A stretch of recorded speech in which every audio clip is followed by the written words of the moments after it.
Olá, bem-vindos ao canal Evangelho e Vida. É com muito prazer que voltamos hoje àquela nossa velha conversa, né? Uma conversa entre amigos. Lembrando a todos que este momento que aqui nós passamos juntos não é um momento muito discursivo, não é uma palestra. O nosso objetivo é uma conversa. Uma conversa que eu diria quase informal, não é isso? Mas baseado também em textos que nós vamos trazer para a nossa reflexão.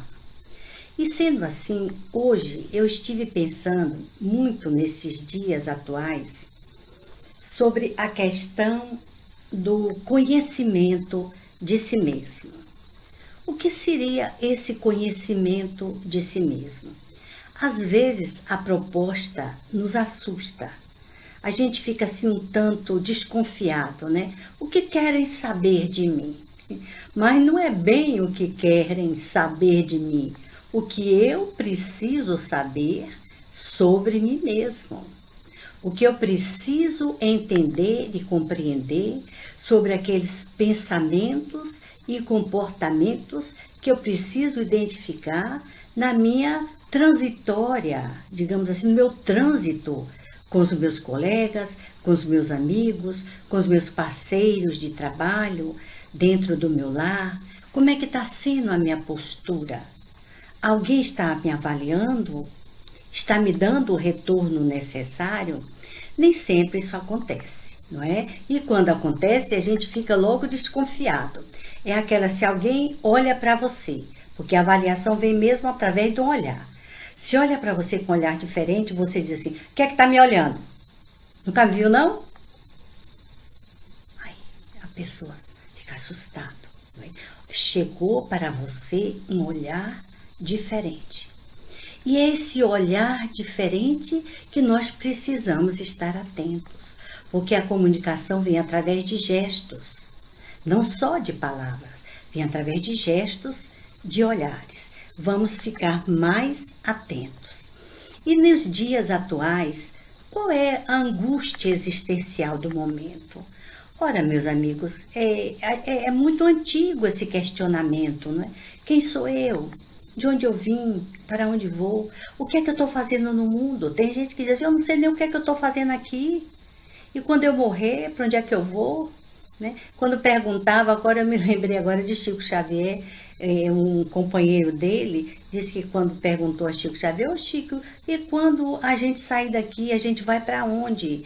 Ele disse, a gente volta para onde ficou o nosso desejo.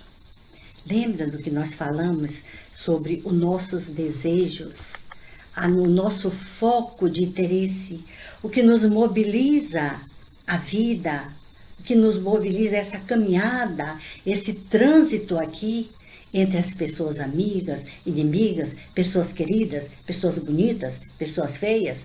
Todas são pessoas. Todos, como eu disse anteriormente, são elos de ouro em nossas vidas. Então, vamos aproveitar, porque quando sair daqui, nós vamos voltar para onde ficou o nosso desejo. Esse nosso desejo central, essa nossa proposta existencial, nosso propósito de vida aqui e agora. Você pode dizer, não, eu vim para constituir família. Aí você diz, não, só família, ficar criando filhos. E daí? Família é um grande projeto.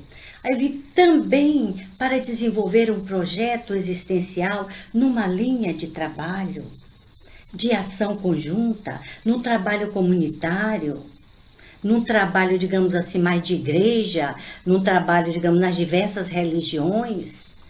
Então, o que é que você acha da gente se perguntar e a gente se questionar para que a gente possa desenvolver mais e melhor esse nosso projeto existencial? Vamos ver. Uma das questões hoje que nós trouxemos para que a gente possa avaliar, hoje eu estou de óculos, viu gente? Hoje eu estou enxergando melhor, graças a Deus. Então, é sobre a questão do conhecimento de si mesmo. Nós estivemos procurando Santo Agostinho. Quem foi Santo Agostinho? É uma mensagem que nós vamos trazer de Santo Agostinho, mas é uma mensagem muito interessante, viu? É um trabalho bem minucioso, bem delicado. Não machuca, não maltrata, não custa nada a gente tentar. Quem foi Santo Agostinho? Eu estive olhando ligeiramente, o seu nome é Aurélio Agostinho de Hipona, universalmente conhecido como Santo Agostinho. Foi um dos mais importantes teólogos e filósofos nos primeiros séculos do cristianismo. Veja bem, e o que foi que eu descobri assim, en passant? Eu fiz uma leitura assim, en passant. Eu não fui pesquisar, porque eu não sou pesquisadora nem leitora de Santo Agostinho. Mas vi alguns comentários na internet. E eles colocaram o seguinte: Santo Agostinho, eu peguei justamente o que é que me chamou a atenção. Que Santo Agostinho, quando professor, porque a pedagogia de Santo Agostinho é muito interessante. Os educadores e pedagogos comecem a pesquisar. Porque já era da preocupação, ou seja, do cuidado deste filósofo, deste professor, ele fazer o perfil do aprendiz. O aprendiz não só aquele aluno que está na escola, não é só o adolescente, o aprendiz em qualquer idade. Todos nós, quando nos voltamos para o aprendizado, nós temos um perfil nesse desenvolver do ensino-aprendizagem. E ele colocou 3 perfis de aluno que eu não anotei aqui, porque não é o motivo do nosso trabalho nesse instante. Se algum dia mais tarde eu tiver tempo, eu vou pesquisar esse trabalho pedagógico de Santo Agostinho, que foi muito interessante. Outra questão que me chamou a atenção é a questão da metodologia que Santo Agostinho propunha sobre a metodologia do ensino-aprendizagem. Que não se passasse adiante para um assunto novo antes que o aluno ou aprendiz soubesse e tivesse, digamos, conhecimento do anterior. Então, aí já vem a questão dos pré-requisitos. Olha, veja bem, nos primórdios do cristianismo, veja bem, já havia uma preocupação, um cuidado, vamos tirar esse nome de preocupação, um cuidado, olha, tem um mosquitinho aqui, um cuidado muito especial com a avaliação. E até os dias atuais, nós estamos questionando e avaliando a avaliação. Mas quando se trata de nós mesmos, porque difícil é falar do outro, não é isso? Aliás, fácil é falar do outro, difícil é falar com o outro, ouvir o outro. Então, não vamos ficar falando do outro, vamos falar de nós. E quando tivermos algo a falar, vamos aproveitar e falar com o outro. Essa é a lição. Então, vamos agora entrar logo no assunto, para que a gente possa aproveitar esse pequenino tempo. Vou tentar ser mais objetiva. Não é o meu propósito aqui ficar discussão. Se vocês deixarem, eu vou até a madrugada conversando. Mas não é esse o propósito, nem a proposta do nosso trabalho. Apenas uma reflexão passageira. O conhecimento de si mesmo está no livro Na Filosofia Espiritualista, no Livro dos Espíritos, na questão 919. Aí, veja bem, Kardec pergunta, o professor Hippolyte Léon Denisard pergunta: qual o meio prático mais eficaz que tem o homem de se melhorar nesta vida e de resistir à atração do mal? Respondem os espíritos, os mensageiros, que estavam lá fazendo o questionamento. Um sábio da antiguidade vos disse: conhece-te a ti mesmo. Na linha A, seguindo, conhecemos toda a sabedoria desta máxima, porém a dificuldade está precisamente em cada um conhecer-se a si mesmo. Qual o meio de consegui-lo? Aí ele vem com uma proposta, um exercício muito interessante. Ele diz o seguinte, abre aspas: fazei o que eu fazia quando vivi na terra. Não sei se vocês têm notícia, mas Santo Agostinho foi um homem bem hedonista, viu? Ele cultuava o prazer exagerado, a turma era bem da pesada. E ele se transformou, porque ele passou a ser um homem casto, não é? Um homem cuidadoso, reverente, não só aos princípios da eternidade, do espírito, como como é que diz? Ele se colocava em relação ao conhecimento e aos cuidados que a mãe dele teria, Santa Mônica, quando ele desencarnasse. Quer dizer, já revelando que ele sabia, conhecia, tinha consciência dessa existência e dessa permanência do espírito após o seu desencarne, o seu passamento. Então, ser espírito e viver a vida eterna é um conhecimento de todas as religiões, não é? É um ponto comum. Então ele diz o seguinte: ao fim do dia, interrogava a minha consciência, passava a revista ao que fizera e perguntava a mim mesmo se não faltara algum dever, se ninguém tivera motivo para de vir se queixar. Foi assim que cheguei a me conhecer e a ver o que em mim precisava de reforma. Preste bem atenção. O que em mim precisava de reforma. Então, nós precisamos acabar com essa coisa, essa heresia da separatividade, do ego. Eu, porque eu, só eu, meu e o outro. E aquele que está se relacionando com o outro, conosco, né? Então, o outro não é o outro, não é bem por aí. Mas vamos continuar aqui a nossa reflexão. Aquele que todas as noites evocasse todas as ações que praticara durante o dia e inquirisse a si mesmo o bem ou o mal que houvera feito, olha aqui, ele diz, rogando a Deus e ao seu anjo de guarda que o esclarecessem, rogando a Deus, peça a proteção divina, antes de dormir no final da noite, ele diz, no final do dia, se deitou, vamos fazer este exame de consciência. E ele diz assim, e rogue ao seu anjo de guarda. Porque a igreja, os católicos, eles chamam anjo de guarda. Os espíritas já chamam de guias espirituais, auxiliares invisíveis, orientadores. Cada religião tem o seu nome, né? Dá a nomenclatura que quiser. Então ele diz o seguinte: se soubesse o que foi feita por outrem, crede-me. Aí ele diz o seguinte, desculpem, grande força adquiriria para se aperfeiçoar, porque crede-me, Deus o assistiria. Deus o assistiria. Dirigi, pois, a vós mesmos, aqui é que é importante, viu? Dirigi, pois, vós mesmos perguntas, interrogai-vos sobre o que tendes feito, interrogai-vos, veja bem. E com que objetivo procedestes em tal ou tal circunstâncias?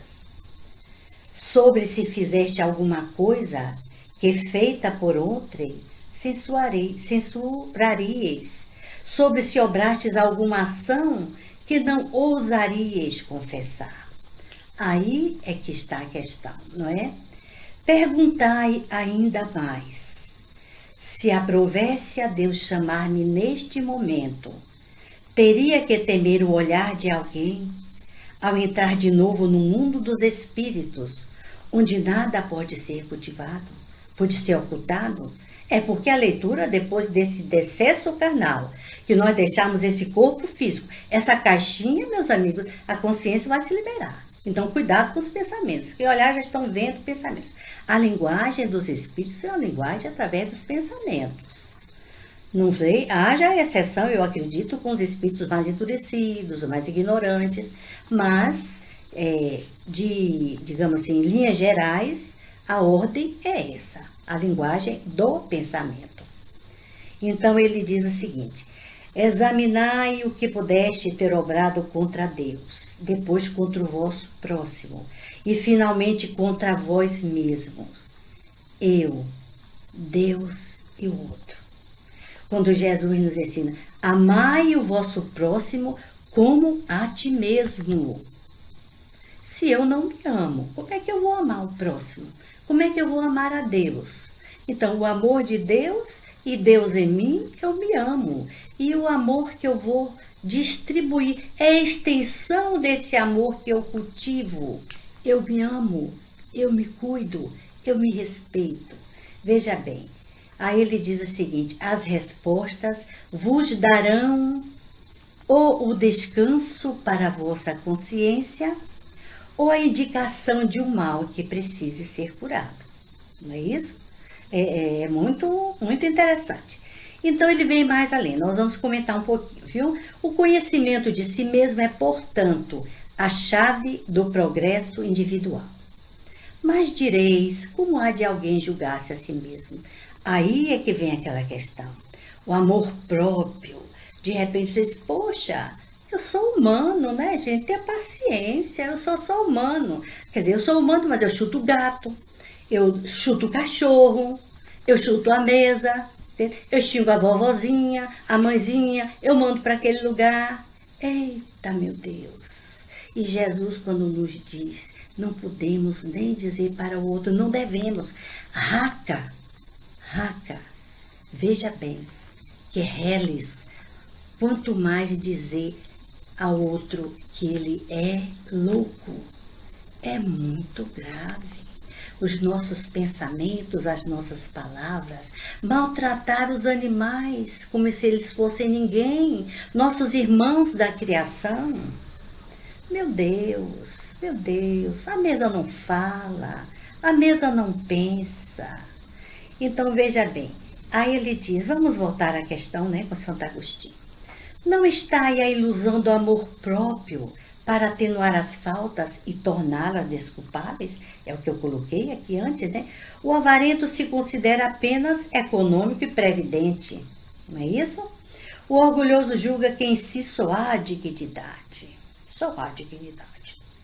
Isto é muito real, mas tendes um meio de verificação que não pode iludir-vos.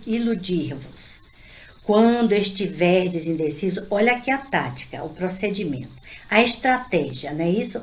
Quando estiverdes indecisos sobre o valor de uma de vossas ações, inquiri como a qualificaríeis, se praticada por outra pessoa. Exercício de empatia. O que eu faria se eu estivesse no lugar dessa pessoa? Como eu me sentiria se fosse eu que estivesse no lugar dela? Quais os meus sentimentos? Quais seriam as minhas reações? É um exercício de empatia fabuloso. Então, veja bem, se a censurais noutrem, não na podereis ter por legítima quando fordes o seu autor. Quando for você que esteja fazendo, não é isso? Pois que Deus não usa de duas medidas na aplicação de sua justiça. Procurai também saber o que dela pensam os vossos semelhantes, veja bem, e não desprezeis a opinião dos vossos inimigos. Eita, aqui é que está o negócio, viu? Aqui é que, como diz o matuto, o povo, aqui é que o bicho pega. Porque porquanto esses nenhum interesse têm em mascarar a verdade. Eles querem puxar no nosso tapete, minha filha. Então, é melhor você ouvir os que estão falando. Falem bem ou mal, mas falem de mim e falem comigo. Esta é que é a melhor estratégia. Esse é que é o melhor caminho. É o que Jesus nos ensina de caminho confissional. Nós vamos chegar a isso em algum momento daqui para frente. E Deus, e muitas vezes os coloca ao vosso lado como espelho. Tá vendo? A fim de que sejais advertidos com mais franqueza do que eu faria um amigo. Prescrute consequentemente a sua consciência, aquele que se sinta possuído do desejo sério de melhorar-se, a fim de arrancar as ervas daninhas. Dê um balanço no seu dia moral. Dê um balanço no seu dia moral. Que interessante. Vamos dar um balanço no nosso dia moral. Entende? Através dos nossos atos, dos que nós fizemos, como foi que nós reagimos. E vamos ficar atentos, sobretudo, com o questionamento daqueles que se dizem nossos inimigos. Porque os filhos também são avaliadores da nossa evolução. Os chamados perseguidores, caluniadores, são avaliadores da nossa evolução. Custa nada a gente ouvir. Gente, informação é poder. Informação é poder. E olhe que a estratégia dos inimigos, daqueles intelectuais mesmo, que sabem perseguir, eles não falam. Eles escondem. Eles dizem, deixa eles aí, ela quer quebrar o tapete, ela vai pisar. A gente puxa o tapete, ele quebra a cara. E quebra a cara. Então, fique atento, não fique zangado quando alguém disser para você, você não está bem. Certa vez eu estava trabalhando na escola, a gente sempre tem esse cuidado do trabalho em equipe. E uma companheira, ela é muito sincera e agradável, e nós somos uma amizade boa. E eu tava naquele dia, eu não estava bem. Aí me sentei, ela disse assim, mas Vani, você está ranhenta hoje. Você está ranhenta. E parou para esperar a minha reação. Quer dizer, daquele jeito não dava para continuar a trabalhar, não é? Em equipe. Porque eu estava muito ranhenta. Quer dizer, eu não era ranhenta, eu estava ranhenta. Aí eu disse assim, é mesmo, amiga? Eu disse, Ela disse, é. Eu disse, então, mudei a postura. Pelo fato dela me acordar. Porque é alguém que lhe quer bem, é alguém que lida com você, que sabe do seu potencial de amor e não vai deixar você ficar destrambelhado por aí, desconectado. Chega um momento que você precisa de ajuda. Diga para os seus amigos, gente, dá um toque, olha para mim, me belisca, me chuta por baixo da mesa.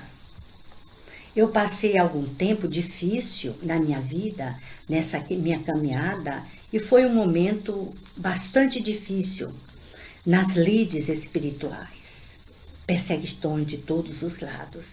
Então tinha um momento em que eu via alguém chegava para mim, e esse alguém, com todo respeito, Manuel Filomeno de Miranda, o primeiro espírito que veio assim a queima-roupa.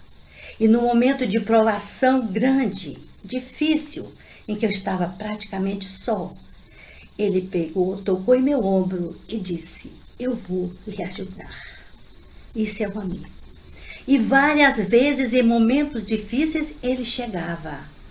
E quando ele chegava, Filomeno chegava, ele se aproximava o rosto dele, a visão de Filomeno era assim, junto do meu, aqueles olhos lindos, azuis, por trás de lentes, né? De lentes e de um óculos escuro que ele usa, aquele bigode dele. E ele fazia com o pensamento, silêncio, oração. E ele dizia, com o pensamento eu ouvia Filomeno dizer, silencie e ore. E não precisava dizer mais nada. Eu estou com você. Assim fazem os amigos. Porque nós não somos perfeitos. Nós nos estressamos. Lembra-se do momento anterior, quando nós falamos sobre a fé. Os discípulos mais fortes se desequilibravam. Os discípulos mais fortes, as almas mais fortes que acompanhavam e aprendiam direto com o mestre, cochilavam. Então é nesse momento que nós precisamos dizer, amiga, amigo, como é que você está se sentindo? O que é que eu posso te ajudar? E aí a gente vai ouvindo o outro. Mas é preciso que a gente dê a abertura. E como diz aqui na mensagem de Santo Agostinho, sobretudo aqueles que nós julgamos que são nossos inimigos. Não são. São avaliadores da nossa evolução. São avaliadores do nosso progresso. Então vamos ficar atentos e vamos usar essa regra com bastante seriedade, sem sofrimento. Não precisa dizer, porque estão falando de mim. Não é por aí. Então ele diz o seguinte: formulai para vós as questões que ele diz objetivas. O que eu fiz, por que fiz, como me senti, o que estava sentindo. Seja objetivo. Vá pegando, vá como você faz num projeto. Seja científico. Não vá seguindo no geral. Ah, porque o dia foi maravilhoso. Ah, é porque o dia foi terrível. Mas em que foi terrível? Por que foi maravilhoso? Onde está a sua alegria nesse dia que se passou? Registre também as suas alegrias, os seus sucessos. E onde estão as tristezas? Tristezas não pagam dívidas. Onde está o meu descontentamento no dia de hoje? Com o marido, com os filhos, com os vizinhos. Se possível, vá até eles e desfaça os equívocos.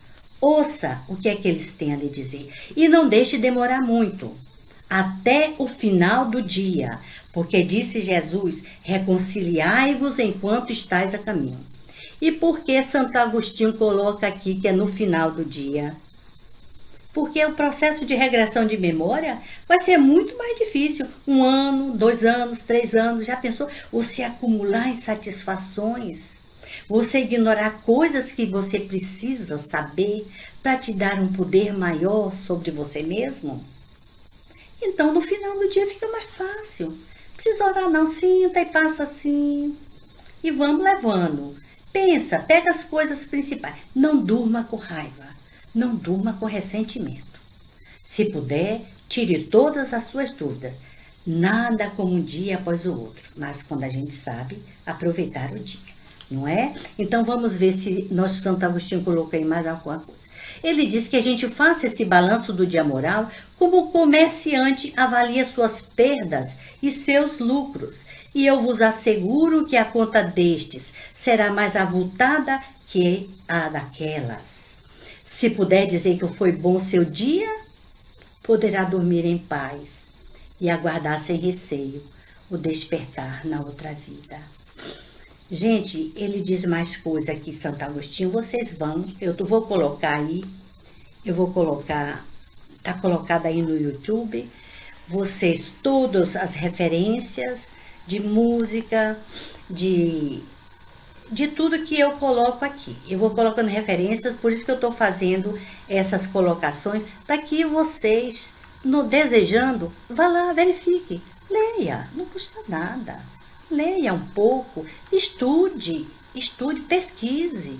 Não fique só feito esse médio sensitivo ouvinte, né? Médios ouvinte que fica ouvindo e papando a energia do outro, sugadores de energia. O que é isso? Vamos dar um pouco de nós. Vamos colaborar pelo menos dentro de casa, porque isso aí todo esse nosso comportamento vai automatizando pensamentos que vão se condicionando e a gente vai se vivendo melhor, não só em família, como no trabalho, onde quer que a gente esteja, nas nossas relações amorosas. Então, meus amigos, eu vou ficar por aqui.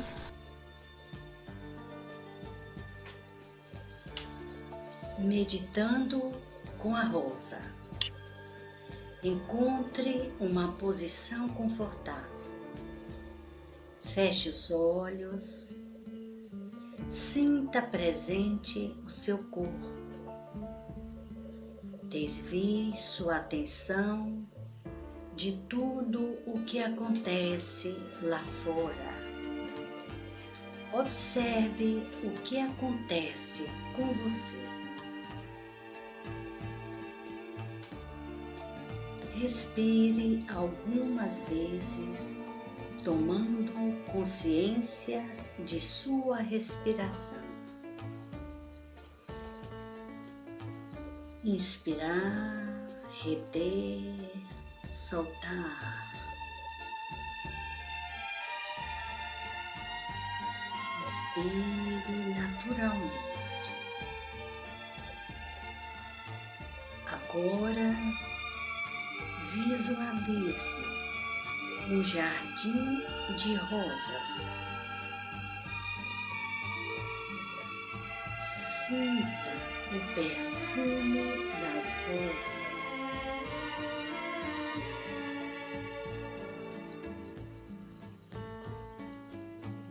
você caminha lentamente, lentamente, e se aproxima de uma roseira.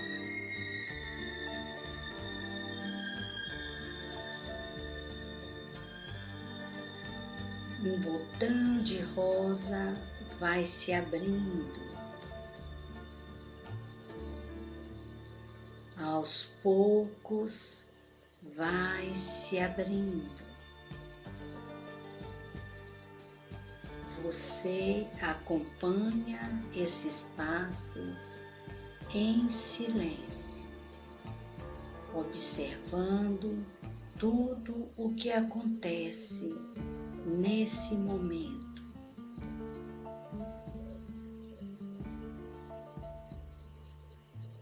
Em silêncio, em paz, entendemos tudo melhor. Observamos muito mais as coisas.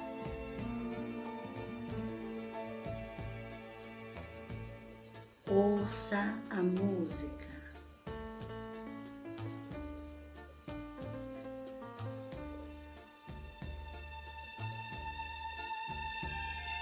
A rosa se abriu.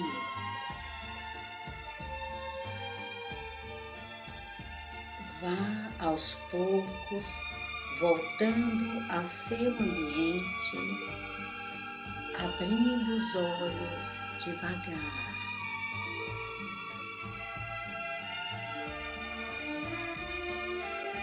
Continue em silêncio.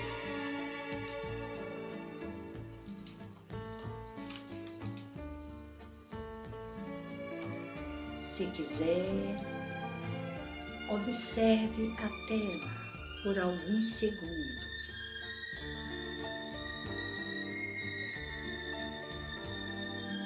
Sinta-se tranquilo e vamos nos preparando para a nossa oração.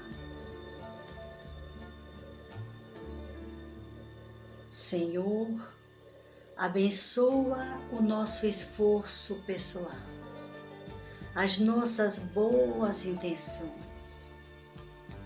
que a Tua bondade possa alcançar o nosso pensar e o nosso agir. Ampara, protege e asserena os nossos corações.